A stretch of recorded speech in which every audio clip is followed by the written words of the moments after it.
Hello दोस्तों। कहानी की शुरुआत में हम नारा को देखते हैं जिसकी आज शादी हो रही है।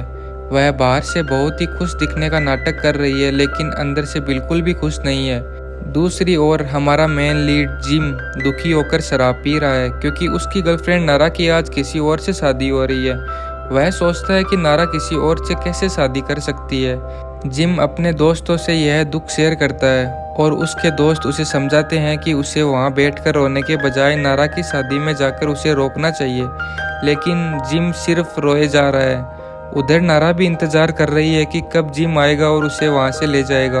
आखिरकार नारा खुद ही वहां से चली जाती है। जब जिम फैसला करता है कि वह नारा के बिना नहीं रह सकता और उसे लेने जाने का सोचता है तो सामने से नारा को देखकर डर जाता है और जमीन पर गिर पड़ता है। नारा कहती है कि पहले जाकर टैक्सी के पैसे दे आओ।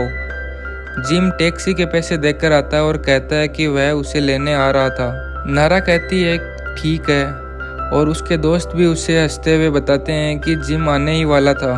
नारा मजाक में कहती है कि अगली बार लेट मत करना। जिम रोते हुए कहता है कि ऐसा फिर कभी नहीं होगा।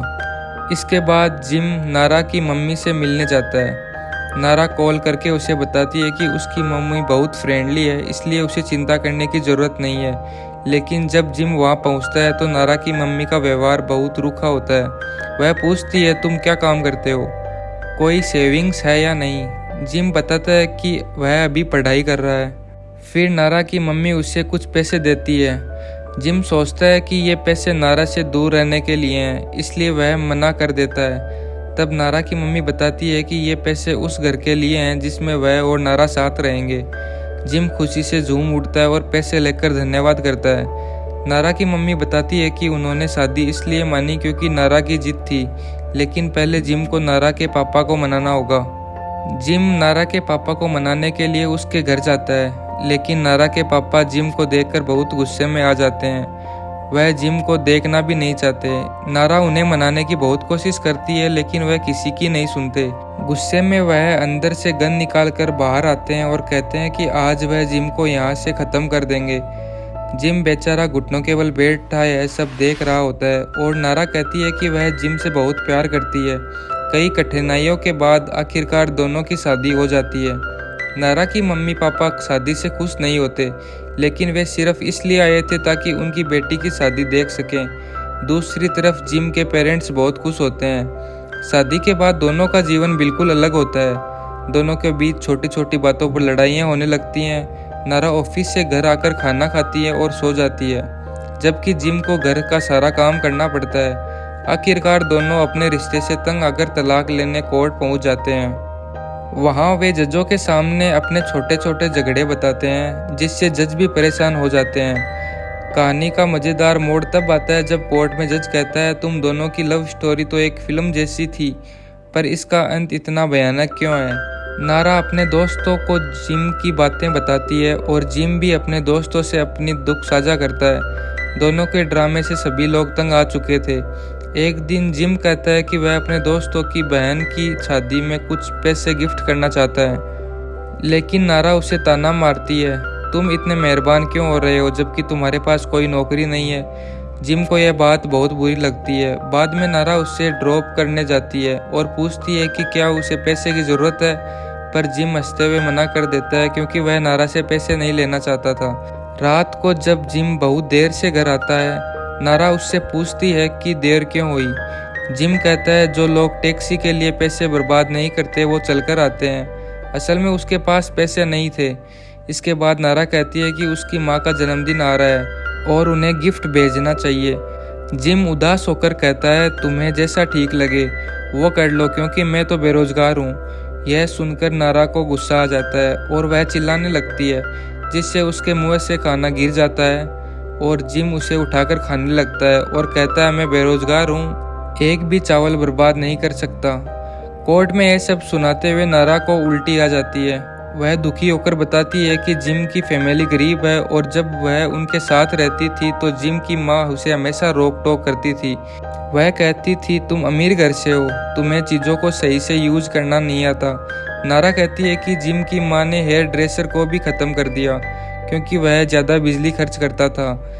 जिम फिर एक और घटना सुनाता है। वह कहता है कि एक बार नारा बहुत शराब पीकर घर आई थी और रोमांटिक होने की कोशिश कर रही थी, लेकिन उससे बहुत बदबू आ रही थी।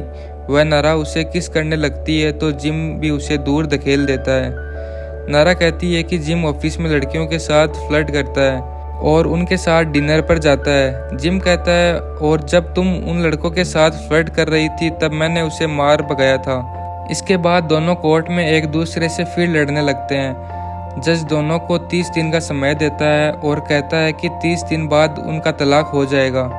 कोर्ट से बाहर आते ही दोनों फिर झगड़ा करने लगते हैं। जिम नारा के हाथ से गाड़ी की चाबी छीन लेता है और कहता है, आज गाड़ी में चलाऊंगा। नारा को मजबूरी में गाड़ी में बैठना पड़ता है। दोनों गाड़ी में भी लड़ने लगते हैं और इसी बीच एक ट्रक से टकराकर उनकी गाड़ी का भयानक एक्सीडेंट हो जाता है। हॉस्पिटल में होश आने के बाद भी दोनों की फैमिली आपस में लड़ती रहती है। इसी बीच जिम अपनी माँ से कहता है, आप कौन हैं? उसकी माँ हैरान हो जाती है। डॉक्टर बताते हैं कि दोनों की याददाश्त चली गई है, लेकिन कभी भी वापस आ सकती है। जिम और नारा को नर्स बताती है कि वे दोनों शादीशुदा हैं। जिम इस बात पर बहुत खुश होता है और सोचता है कि उसे इतनी अच्छी लड़की कैसे मिल गई, जबकि नारा शौक हो जाती है और कहती है, क्या यही आखिरी लड़का बचा था मेरे लिए? जिम अपनी शादी की तस्वीरें देखकर बहुत खुश हो रहा होता है। तभी उसके ऊपर एक पत्थर गिरता है। वह देखता है कि पत्थर किसने फेंका और पता चलता है कि उसके पिता ने ही उसे पत्थर मारा था ताकि उसकी याददाश्त वापस आ जाए, लेकिन ऐसा कुछ नहीं होता। इसके बाद जिम अपने फ़ोन से एक इम्पोर्टेंट डेट देखता है और नारा से पूछता है, ये तारीख क्यों खास है? नारा कहती है, शायद यह हमारी वेडिंग एनिवर्सरी है। तभी नारा की बहन नामी बताती है कि यह दिन उनके तलाक का दिन है। यह सुनकर जिम बहुत दुखी हो जाता है और जबकि नारा बहुत खुश होती है। डॉक्टर बताते हैं कि अगले दिन उन्हें डिस्चार्ज मिल जाएगा। जिम और नारा की फैमिली उन्हें साथ में रखने का फैसला करती हैं ताकि शायद साथ रहने से उनकी याददाश्त लौट आए। नारा और जिम दोनों इस फैसले से नाखुश हैं, लेकिन मजबूरी में मान जाते हैं। जैसे ही दोनों घर पहुंचते हैं वे देखते हैं कि घर की हालत बहुत ख़राब हो चुकी है। नारा की माँ कहती है, क्या यहाँ कोई कुत्ता मरा हुआ है? घर देखकर नारा हैरान होती है। दोनों अपनी शादी की बर्बाद हो चुकी तस्वीरें देखते हैं। नारा की माँ नामी को समझाती है कि उसे दोनों पर नज़र रखनी होगी ताकि वे फिर से एक दूसरे के प्यार में ना पड़ सकें। रात में जिम सोफे पर सोता है क्योंकि दोनों को एक कमरे में सोने की अनुमति नहीं थी। जब वह बाथरूम जाने के लिए उठता है तो नामी को देखकर डर जाता है और ज़मीन पर गिर पड़ता है। अगले दिन जिम और नारा स्टेडियम में जाते हैं जहां उनकी पहली मुलाकात हुई थी। दोनों को लग रहा होता है कि यहाँ कुछ याद आ सकता है। स्टेडियम में पहुंचने के बाद जिम और नारा वहां बैठे लोगों को देखकर अपने पुराने दिनों को याद करने की कोशिश करते हैं। जिम नारा से पूछता है, क्या तुम्हें कुछ याद आ रहा है? नारा सिर हिलाकर कहती है, नहीं, मुझे कुछ भी याद नहीं आ रहा। जिम थोड़ी देर सोचता है और फिर नारा को बताता है कि जब वह पहली बार स्टेडियम में मिले थे तब नारा बारिश से बचने के लिए भाग रही थी और जिम उसके पास छाता लेकर आया था। नारा थोड़ी देर सोचती है और फिर कहती है, मुझे थोड़ा थोड़ा याद आ रहा है, तुम मेरे लिए छाता लेकर आए थे और फिर हमने काफ़ी सारी बातें की थी। जिम यह सुनकर बहुत खुश होता है और कहता है, हाँ, और उस दिन हम दोनों ने स्टेडियम के बाहर एक कैफे में कॉफ़ी भी पी थी। दोनों एक साथ स्टेडियम के पुराने हिस्सों में जाते हैं जहां उन्होंने पहले समय बिताया था। वे उन पलों को याद करने की कोशिश करते हैं और हंसते हंसते अपने पुराने किस्से शेयर करते हैं। धीरे धीरे नारा और जिम के बीच का तनाव कम होने लगता है और दोनों के बीच की बॉन्डिंग फिर से बनने लगती है। जिम पूछता है, क्या तुम इस जगह को फिर से देखना चाहोगी? नारा मुस्कुराते हुए कहती है, शायद हाँ। यह जगह हमें हमारे पुराने दिनों की याद दिलाती है। दोनों स्टेडियम से निकलकर वापस जाते हैं, लेकिन इस बार उनके बीच एक सकारात्मक और खुशहाल माहौल था। जैसे ही दोनों घर वापस आते हैं वे महसूस करते हैं कि धीरे धीरे उनकी यादें लौट रही है और उनके बीच की दूरियां कम हो रही हैं। अगले दिन नारा सुबह सुबह घर से बाहर निकलती है। जिम भी उसके बाद तैयार होता है। नामी पूछती है कि जिम कहाँ जा रहा है और वह बताता है कि वो कचरा फेंकने जा रहा है। दोनों स्टेडियम में अकेले बैठते हैं और बातें करते हैं। तभी एक आदमी उन्हें वहाँ से भगा देता है। इसके बाद दोनों साथ में खाना खाते हैं और सेल्फी लेते हैं। जब वे घर जाने लगते हैं बारिश शुरू हो जाती है। तेज हवा से नारा का छाता उड़ जाता है और जिम उसे अपना छाता देता है। इस बीच नारा को कुछ यादें आने लगती हैं और वह जिम को किस करने लगती है और उसे थप्पड़ भी मारती है। दोनों फिर कैफे जाते हैं जहां वे हंसते हैं और मज़े करते हैं। उनके दोस्त उन्हें देखकर हैरान हो जाते हैं। अचानक नारा की बहन नामी आती है और यह सब देखकर हैरान हो जाती है। वह अपनी माँ को फ़ोन करती है। फिर जिम बेहोश हो जाता है और अस्पताल में होश आता है। नारा की माँ चाहती थी कि वह उसे घर ले जाए, लेकिन नारा जिम के साथ रहना चाहती है। नारा और जिम के बीच एक बातचीत होती है जहां नारा कहती है कि उसके ये यादें वापस आ गई हैं। आखिरकार दोनों को कोर्ट में डाइवोर्स की अनुमति मिल जाती है। नारा अपने सामान पैक कर रही होती है जबकि जिम भी अपनी यादों में खो जाता है। तभी एक दोस्त कहता है कि जिम को डाइवोर्स की रिपोर्ट कोर्ट में दाखिल करनी है। सभी एयरपोर्ट जाते हैं और जिम नारा के सामने आता है। वह उसे रोकने की कोशिश करता है, लेकिन नारा ने ईयरफोन लगाए हुए होते हैं। उसकी बातें वह नहीं सुन पाती।